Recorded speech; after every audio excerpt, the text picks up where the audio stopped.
Good afternoon. Good afternoon. Thank you, Mr. Chair. For the record, I am Michelle Gorlow, representing Assembly District 35, and I'm here today to present AB 205 for your consideration. Schools are a hotbed for bugs and pests. Those of you with school-aged children can imagine that feeling in your stomach when you're hearing stories of your children coming home. They're talking about roaches in their lockers or ants in the cafeteria. In Clark County, there's a middle school that had such a bad rodent problem, and Southern Nevada Health District had to be called in. A few years ago, another middle school had to close its cafeteria altogether because the rodent problem had become so damaging. And last August, one of the high schools had such a bad rodent feces were discovered in their cafeteria by health inspectors. And then another cafeteria, there was such a cockroach infestation that the students were unwilling to use their lockers. So, and as you probably know, rodents are a disease vector, and roaches trigger asthma. And I really don't need to explain, or I hope I don't, how unsanitary and really unacceptable that is in our schools. So AB 205 is addressing the problem of the rodent problem and pest problem by requiring an implementation of integrated pest management practices in Nevada schools. According to the United States Environmental Protection Agency, integrated pest management encourages long-term sustainable approaches to successful pest management. It addresses not only safety concerns of pesticide use, but also focuses on solution-based approaches that solve the reason why pests are in schools to start with. So we're going to walk through the bill. First, Section 2 defines integrated pest management as a strategy for controlling pests and weeds with a minimal use of pesticides or herbicides. Section 3 requires each school district board of trustees to establish and maintain an integrated pest management policy. It prescribes the contents of such a policy, which must include a procedure for monitoring the school to determine when pests or weeds are present and when corrective action is needed. It must also include written guidelines for determining when specific measures should be taken to control pests and weeds. Section 4 requires the superintendent of each school district to appoint a chief integrated pest management coordinator to carry out the policy. It also authorizes the superintendent to appoint a subordinate coordinators to assist the chief. And Section 5 requires each school district board of trustee to ensure that at least 10% of the district employees who provide custodial or maintenance services are certified in integrated pest management by a nonprofit organization that meets the certain qualifications. And then Section 6 requires that the school district board of trustees adopt a plan by January 1st, 2020 to implement it thereafter. Here with me today is Mr. Chris Daly with NSEA, who will also have a presentation on integrated pest management. Good afternoon. Mr. Chairman, Chris Daly, Nevada State Education Association. First, let me thank Assemblymember Michelle Gorlow for carrying AB 205 and shepherding it through the process on the Assembly side. I am tasked today with presenting to you what school integrated pest management is. I do have a presentation. I think it's only 9 or 10 slides, and it's adapted from the Integrated Pest Management Institute of North America, along with Dr. Nair, who's an entomologist from the University of Arizona, who presented or helped present this on the Assembly side. Unfortunately, she was unable to get to Carson City today. So what is IPM, or integrated pest management? It is a sustainable, cost-effective risk reduction strategy used to solve pest problems with the least possible risk to people, property, and the environment. There's a neat chart there, basically with the cycle of integrated pest management. I think of IPM basically as prevention is much stronger than dealing with infestation or outbreak or just overspraying. So why do we care about school IPM? It's mostly about the kids. So children spend a major part of their day at school. Young people, particularly our early elementary age kids, are the most vulnerable to both pests and pesticides. as organs, et cetera, are still developing. So a healthy pest-free environment leads to improvement, not just in health, but also scholastic achievement. And as the Assembly member pointed out, many schools face pest management problems that affect their day-to-day operations. So oftentimes in schools and other environments, we have routine pesticide applications so that oftentimes monthly just spraying regardless of pest prevalence. This means wasted resources, unnecessary exposure to pesticides, and ultimately just spraying is not the most effective way to control for pests. So when we look at instituting a policy like AB205, we're talking about ensuring proper training for school personnel who oftentimes, without having the awareness or information, are not making the most effective decisions when it comes to pest control. So a couple of examples of how IPM or this prevention would work. One example, if you look at the picture there on the bottom left, installation of door sweeps, for example. So focusing on exclusion can stop pests from entering classrooms or other school facilities and can significantly reduce pest complaints. The picture in the upper right, not sure if you can make that out, is actually a dirty floor drain. So floor drains can be, the incubator of flies, et cetera. In particular, we're talking like perhaps in cafeteria or restroom situations. They also can breed bacteria, which can be carried by pests from the drains to food, and then food preparation sources. And using these policies where in the cafeterias where food is being prepared is important because that is one of the places where children are most susceptible to these taking in these toxins. So the bill, as intended, is to make life easier at school sites. Integrated pest management is designed not to be more work, but to be smarter work. So when doing daily tasks like trash management or repairing leaks or making sure there's not clutter in storage facilities, where potentially pests can get shelter, food, or water. You're just doing smarter work and being more efficient in terms of preventing outbreaks and preventing additional management work. So the Integrated Pest Management Institute of North America has online training modules. If you go to pestdefenseforhealthyschools.com, you could register and go in and check out their online modules. I've completed the introductory module in IPM. So these modules were developed by national school IPM partners for K-12 school staff who are involved in pest management.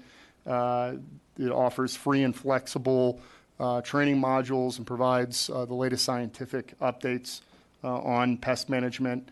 The modules provide practical examples and templates for school IPM plans and other resources, and you get a handy certificate if you complete the module and pass the tests afterwards. So in terms of the actual site, there was an evaluation. Since December of 2017, there were 3,240 unique views or folks taking a look at the training modules. And in terms of the ratings were all very high in the 4.9s out of 5 on average. And so ultimately, school IPM has significant benefits, that being proactive around pest control and doing prevention is better than dealing with pest outbreaks after the fact. That IPM can significantly reduce complaints as well as pesticide applications. This means a safer school environment for both students and staff. A reduction in asthma incidents, asthma being one of the leading causes of student absences, generally speaking. Improvement in student performance and scholastic achievement. Obviously, the whole goal of IPM is to prevent future pest infestations, and by reducing the need to use pesticides, it can cut unnecessary costs. Just one note on the bill.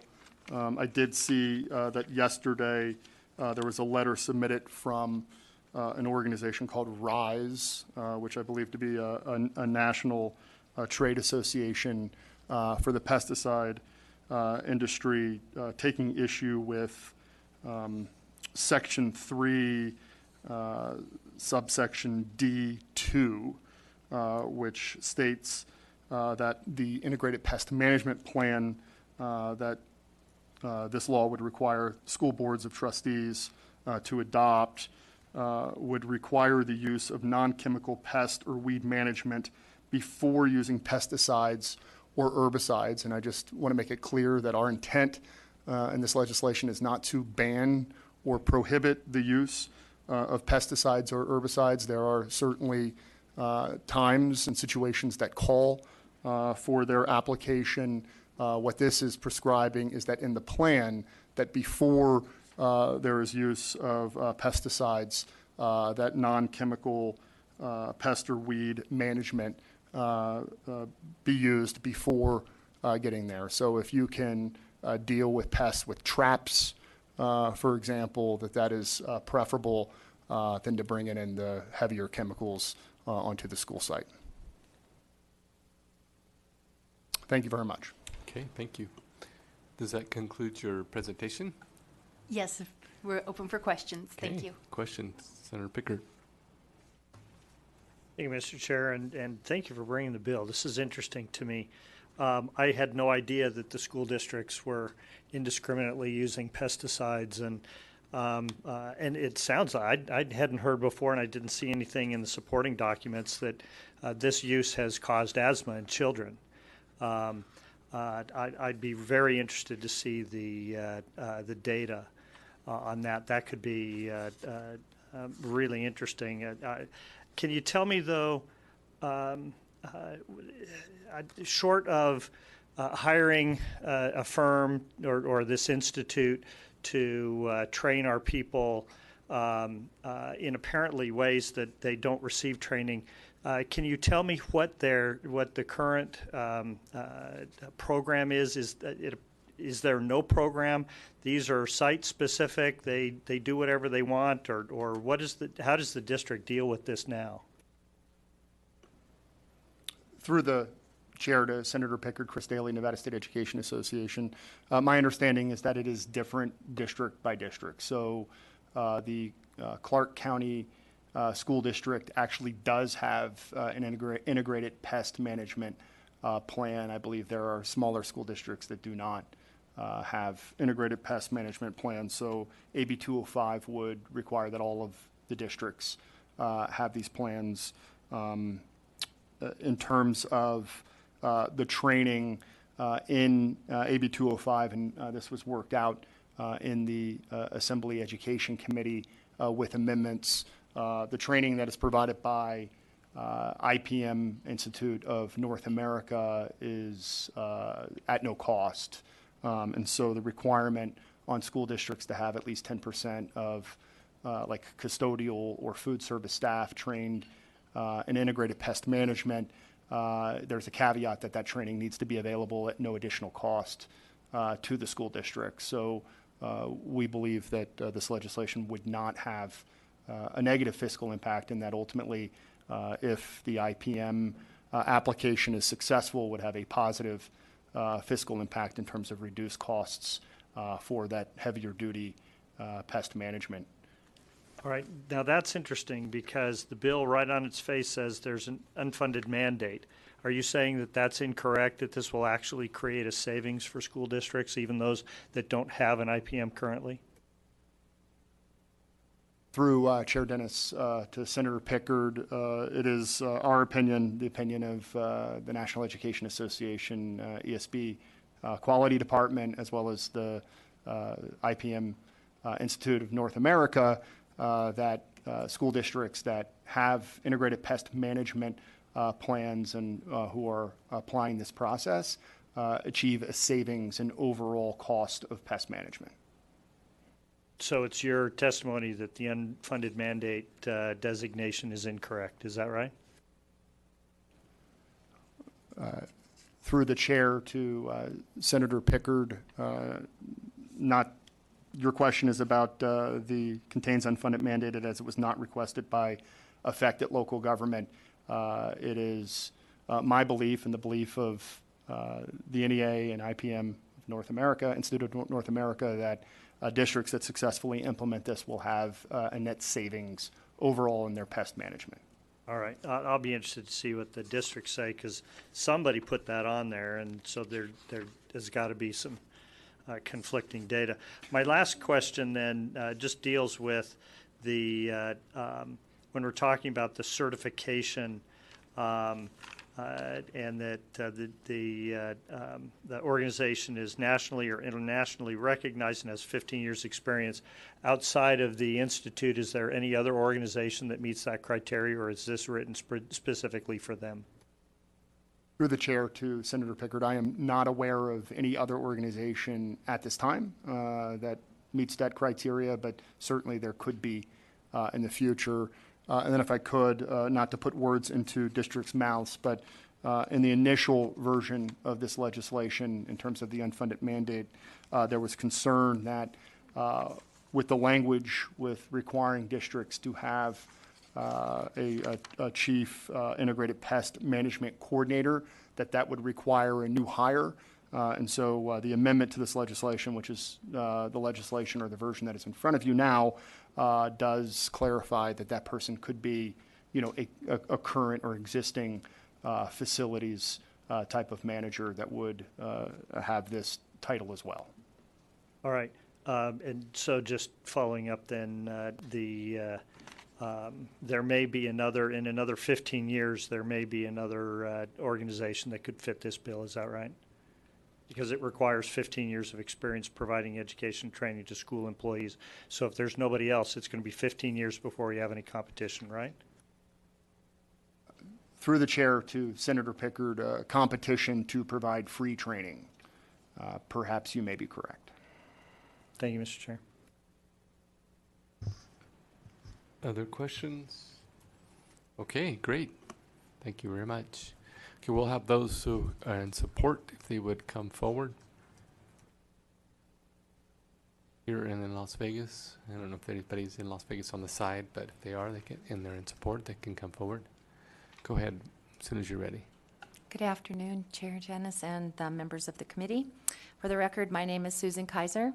I'm a proud member of WEA and the NSEA, and I'm speaking in support of AB205. As a science educator and a horticulture certificate holder, I share the concerns addressed by the bill. The risk of living things posed by the overuse of pesticides is well documented. Students have allergies and sensitivities to chemicals. Consider for a moment that you probably all know someone who's personally suffering from these chemical sensitivities and allergies. Maybe a peanut allergy or asthma sensitivity. I have several students who carry an EpiPen with them everywhere they go, and I must be ready to deliver the injection immediately if I see that one of them is showing symptoms. Pesticides contain strong chemicals that have potentially long-term impacts on all life. These chemicals may be used indoors as well as outdoors, putting our students at risk in all learning environments. Many concerns regarding pests can be addressed through preventative measures and training of staff to reduce pesticide exposure. Educators of childbearing age are especially at risk when pesticides are used in our workplace. For all of these reasons, I encourage you to support integrated pest management. Thank you. Thank you very much. See any questions? Anyone else wishing to speak in support? Anyone wishing to speak in opposition? Neutral. Anyone wishing to speak in neutral? Okay. Any other further comments?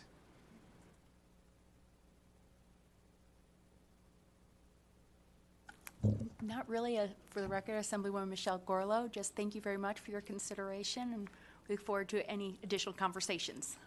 Great, thank you. Any other questions while we're... Okay, thank you very much. So we will go ahead and close the hearing on AB 205.